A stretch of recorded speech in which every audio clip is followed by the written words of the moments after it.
চট্টগ্রাম নগরী কাপ্তা রাস্তার মাথায় যত্রতত্রভাবে গাড়ি পার্কিং ও রাস্তার মাঝে যাত্রী উঠানামা করার ফলে দীর্ঘ যানজট সৃষ্টি হয়। জনদুর্ভোগ চরমে। এই যেন এক অভিভাবকহীন নগরী। এর ফলে জরুরি রোগীর গাড়ি, অ্যাম্বুলেন্স, ফায়ার সার্ভিস সহ সকল ধরনের যানবাহন কাপ্তা রাস্তার মাথার জামে আটকা পড়ে। এই দৃশ্য প্রতিনিয়ত নগরবাসীর যাতায়াতে বিঘ্ন ঘটে ও বাধা প্রদানের কারণ হয়ে দাঁড়ায়। জাতীয় দৈনিক অপরাধ দমনের প্রতিনিধি চট্টরিয়াদ চৌধুরী প্রতিবেদন করা দেখা মাত্রই ট্রাফিক পুলিশের দৌড়ঝাঁপ শুরু হয়। যানজট সৃষ্টিকারী কিছু গাড়িকে জরিমানা করা হয়।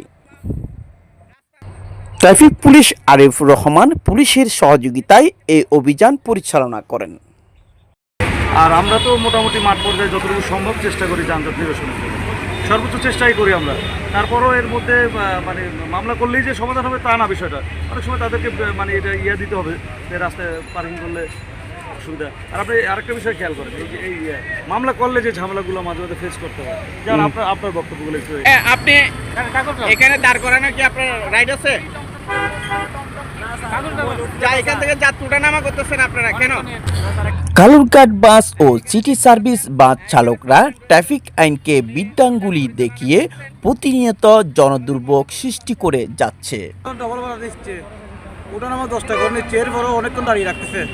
এতে সাধারণ জনগণ প্রতিবাদ করলে তাদের উপর ক্ষিপ্ত হয় বাস চালকরা। যানজট নিরসনে বড় ভূমিকা রাখতে পারে শক্তিশালী সিসি ক্যামেরা।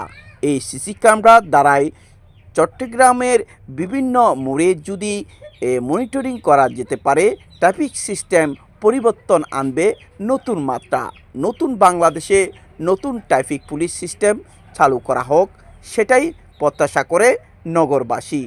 চট্টগ্রাম কাপ্তা রাস্তার মাথা থেকে চট্টরিয়াদ চৌধুরী, দৈনিক অপরাধ দমন।